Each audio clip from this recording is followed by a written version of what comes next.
Hello friends, super magic રસોઈમાં મિત્રો હું આપનું સ્વાગત કરું છું। આજે હું લીલી મગફળીના દાણાની ભેળ તમારી સાથે શેર કરું છું, જે તમને ચોક્કસ ગમશે। મિત્રો ગમે તો લાઈક કરજો, શેર કરજો અને સબસ્ક્રાઇબ કરવાનું તો ભૂલતા જ નહીં। અને મિત્રો બાજુમાં રહેલું બેલ આઇકનને પણ પ્રેસ કરજો, જેથી કરીને લેટેસ્ટ વિડીયોની માહિતી તમને મળતી રહે। તો બનાવવાનું ચાલુ કરીએ। તો હવે એના ઇન્ગ્રેડિયન્ટમાં તમને પણ બતાવી દઉં। જો એમાં મેં અત્યારે આ લીલી મગફળીના દાણા કાઢીને અને એને હળદર અને મીઠું નાખીને 1/4 ટીસ્પૂન નાખ્યું છે મીઠું અને હળદર, અને એને 3 સીટી બોલાવી લીધી છે કુકરમાં, એટલે એકદમ સરસ આપણા દાણા પણ જો બફાઈ ગયા છે। અને ટમેટા લીધા છે અડધો કપ આ મગફળીના લીલા દાણા છે, બધું એવરેજ જ લેવાનું છે।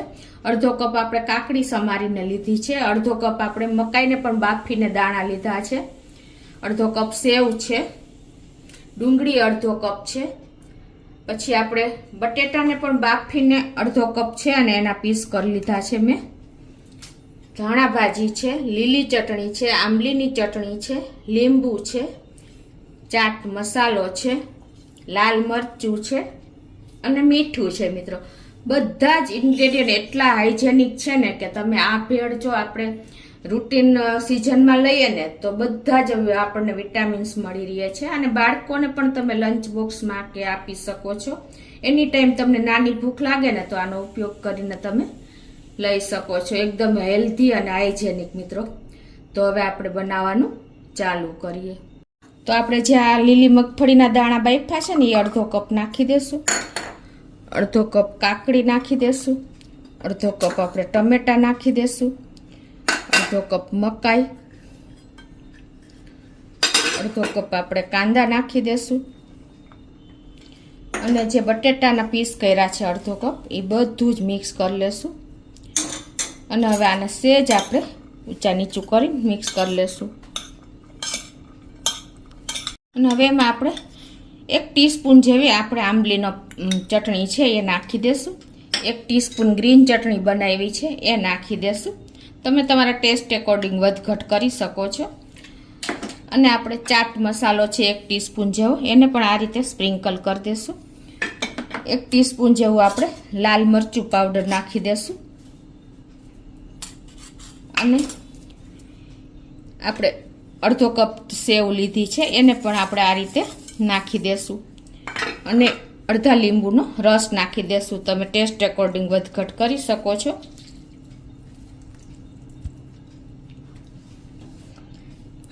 અને આપણે માથે ધાણા ભાજી પણ નાખી દેશું, અને હવે આ બધું જ આપણે મિક્સ કરી લેશું। છે ને મિત્રો પચરંગી એકદમ સરસ આપણી મોઢામાં પાણી આવી જાય એટલી હાઇજેનિક ભેળ આપણે તૈયાર થઈ છે લીલી મગફળીના દાણાની। બધા જ ઇન્ગ્રેડિયન્ટ આપણે જ્યુસી જ છે મોસ્ટ ઓફ, અને હેલ્ધી પણ છે। તો આ રીતે તમે જો પ્રિપરેશન હશે ને તો ભેળમાં કાંઈ ટાઈમ જ નથી લાગતો મિત્રો। અને આ સિઝનમાં તમે અત્યારે હજી મગફળી લીલી આવે છે ત્યાં એક વખત ચોક્કસ ટ્રાય કરજો। હવે આપણે અડધી ટીસ્પૂન જેવું મીઠું નાખી દેશું, કેમ કે આપણે લીલી મગફળીના દાણા બાફ્યા ને ત્યારે હળદર અને મીઠું નાખ્યું હતું, આપણે મકાઈ બાફી, બટેટા બાફ્યા, એ બધામાં જ આપણે મીઠું નાખ્યું હતું, એટલે અત્યારે આપણે ટેસ્ટ એકોર્ડિંગ અડધી ટીસ્પૂન જેવું જ મીઠું નાખ્યું છે મિત્રો। અને બાકી બધું જ આપણે હેલ્ધી, જો ટમેટા છે, કાકડી છે, ચટણી છે, ચાટ મસાલો છે, લાલ મરચું છે, અને ઉપરથી આપણે જો તમને એવું લાગે ને તો હજી થોડીક આપણે લીલી ચટણી નાખી દેશું, ટેસ્ટ એકોર્ડિંગ જ તમારે એડ કરવાની છે। થોડીક મને ઓછી લાગે છે એટલે મેં નાખી છે। આ રીતે આપણે એકદમ સરસ, જો સૂકી નહીં અને ભીની નહીં, એટલી સરસ આપણી ભેળ તૈયાર થઈ છે। આ રીતે બધું મિક્સ કરી અને હવે આપણે એને સર્વ કરી દેશું।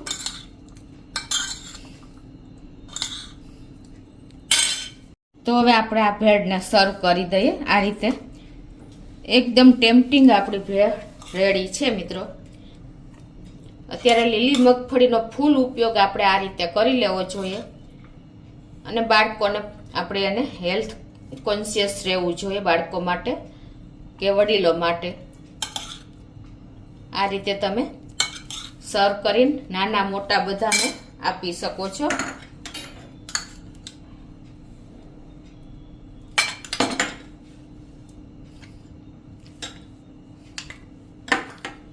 તો મિત્રો આપણી લીલી મગફળીના દાણાની ભેળ એકદમ રેડી છે. જોતા જ મોઢામાં પાણી આવી જાય એવી આપણી ભેળ બની છે મિત્રો, જ્યુસી. તો તમને ચોક્કસ મિત્રો આ વિડીયો ગમશે. ગમે તો લાઈક કરજો, શેર કરજો અને સબસ્ક્રાઈબ કરવાનું તો ભૂલતા જ નહીં.